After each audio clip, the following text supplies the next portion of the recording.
Ayun na naman nga, Farid, at ayun na naman po, andito naman po kami sa kalsada ng ating misis na si Ma'am Gabs Mix Vlog at kami ay may pupuntahan sa Marikina Bayan, mga kabrid. I-vlog na rin din natin ang rides vlog na ito. Let's go, mga kabrid.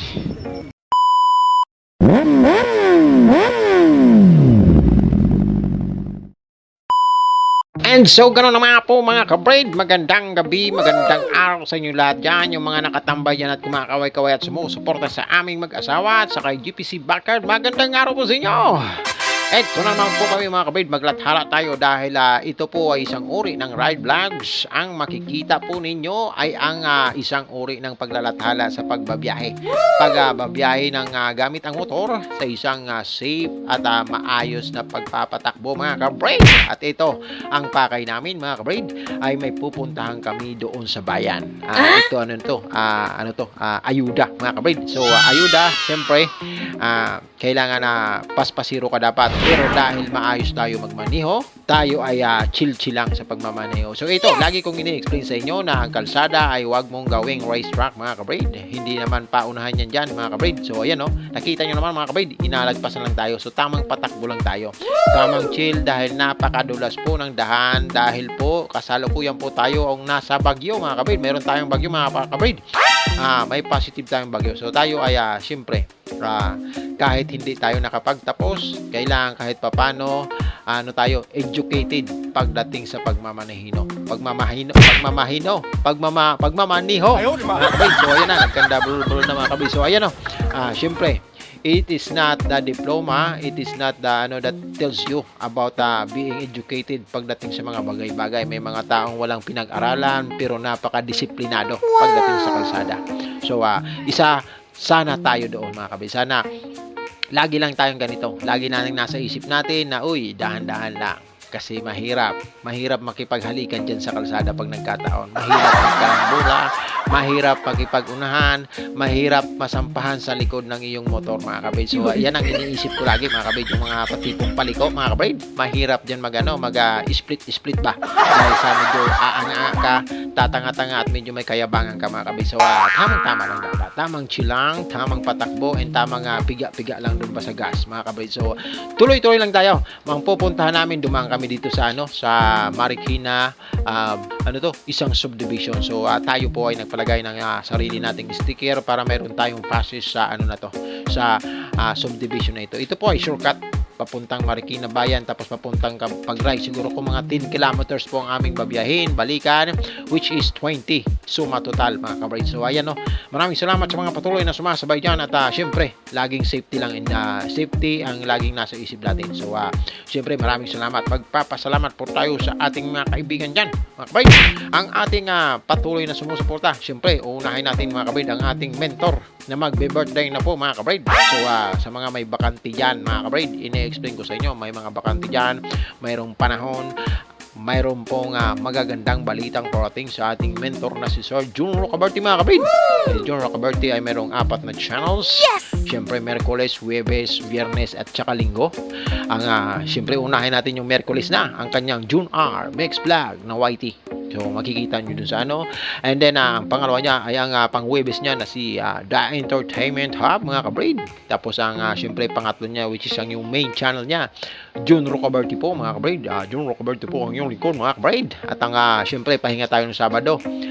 Linggo naman tayo naman dun sa kanyang another channels na DZR channel mga kabrid. So syempre maraming thank you ulit sa paggabay, sa pagturo, sa mga kung paano kami naging Sir Jun Rocaberti, big part of our YT channels and being guided by Sir Jun. Kami ay patuloy na lumalago at patuloy na nasa linyada ng tamang pag-YT. So hindi naman kami yung tipong talagang nag-viral dahil hindi naman kami mga kagalingan mga kabrid.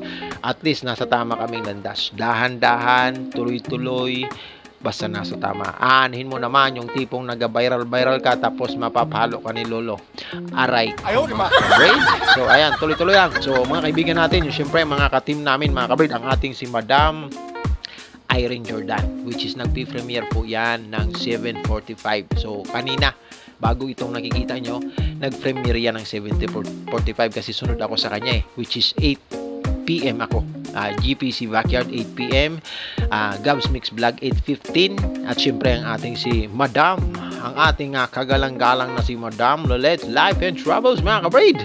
Ayan siya dyan, ayan, ngumingiti-ngiti yan, magchat-chat yan ng smiley, mga kabrid. Ayan, ayan, ayan si Madam Lolet Life and Travels. Thank you po sa iyong patuloy na pagsuporta sa aming mag-asawa at pag-stay sa aming munting tamsakan, dikitan at patuloy na paglago, mga kabrid. Ating Lolet Life and Travels, syempre alas 8:30, mga kabrid. At ang sinusundan niyan, ang susunod po na dyan ay ang ating napakakwela at napaka happy-go-lucky and very positively vibes na si Sir Zaijen Hunter, mga kabrid. Yung Hunter na may Zaijen, siya po yun. Zaijen Hunter, and then syempre, kahit ano ang ginagawa yan ni Sir Zaijen, yan ang maganda sa kanya kasi anything he tries, and and ayun lang, sunod dyan kaya Sir Zaijen Hunter ang ating si Madam Zeros HK, which is nagla-live premiere tuwing Lunes, Miyerkules at Biyernes, mga kabrid. Ayan si Mama, si Ate Zeros HK, mga kabrid, yung ating Sando Queen, mga kabrid. So thank you sa iyong patuloy na pagsuporta sa aming mga ginagawa. So maraming salamat. Napakaganda nung mayroon kang positive agad na views pagdating ng out ng iyong frame. So sunod dyan ang ating si Ma'am Arlene Channels, mga kabrid. Maraming thank you, Ma'am Arlene Channels, sa patuloy na pagsuporta sa amin. Napakasipag. Hopefully tuloy-tuloy lang. Sana wag kang ang iba na mga kasama namin, most of na lalo na ako, may mga kasabayan ako talagang nag-give up na. So yung iba pasumpit-sumpit na lang, yung iba pasundot-sundot na lang sa marami, mga kabrid, ang medyo discouragement sa kanila na which is hindi kasi nila na-discover ang tamang pag-YT, mga kabrid. Ang pag-YT po ay isang it's a kind of responsibility. You need to maintain something. It's like a plant. You need to grow. It's not gonna grow by itself.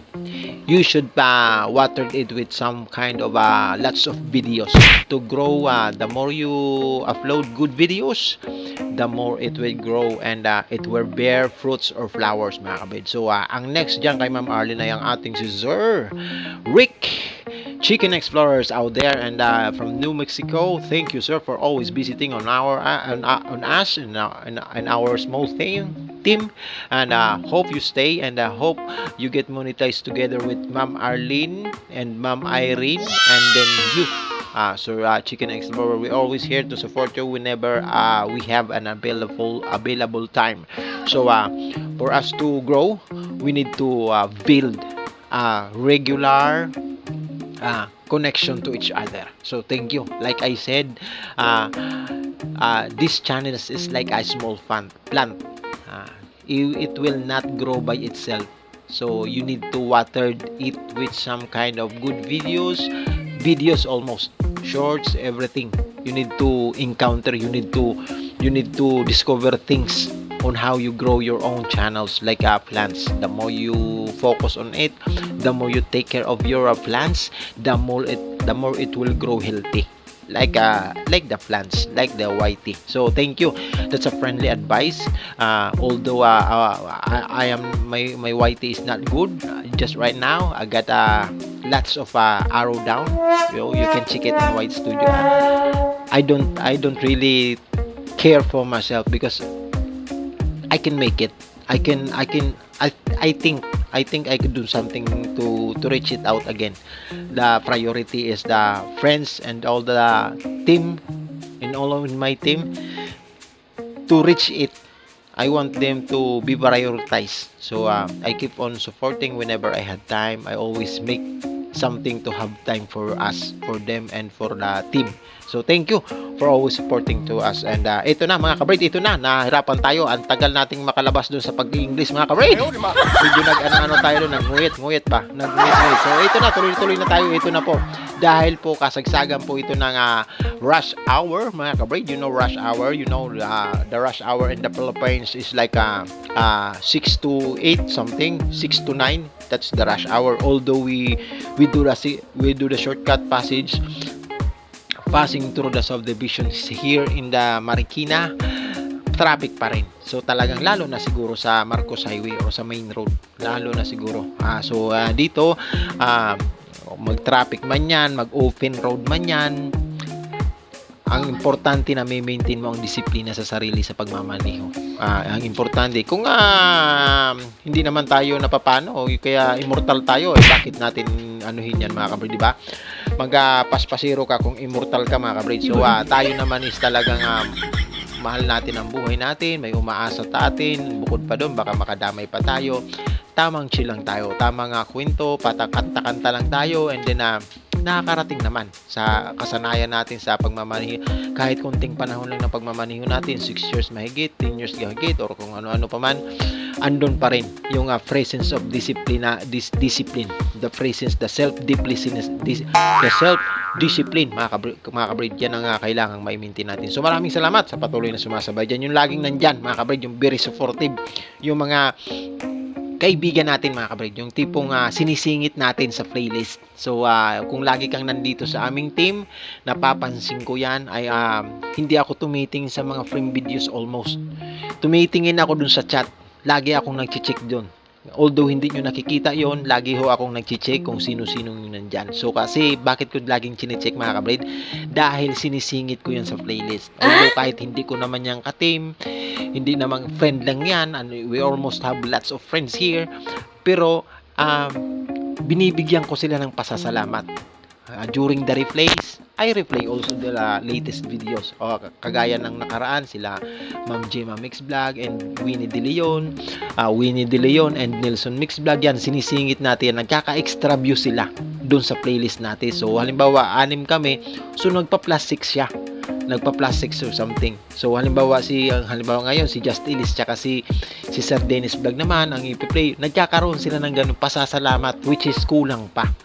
So continue yan. So sunod si iba naman, yung mga laging nandyan, sila Ma'am Gemma, Ma'am Winnie, ayan, laging nandyan, kung sino-sino, sinisingit natin, nagkaka-extra view sila mga kabrid. So yun lang ang kayang gawin ni GPC, dahil hindi naman tayo yayamanin ba. Kung yayamanin tayo, di kaya na punta yan dyan, paliparan natin ng tigli 500 yan, di tuwang-tuwa yan mga kabrid. Dahil isa rin tayong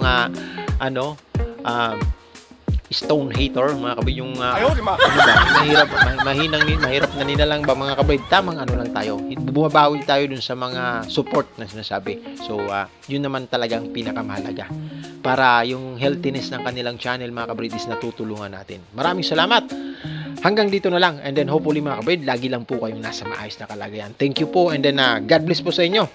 Always stay safe, may bagyo man tayo wala, ganun pa rin, always stay safe. Ingat po kayo palagi, and then God bless po sa inyong lahat. Maraming thank you, and then babushi.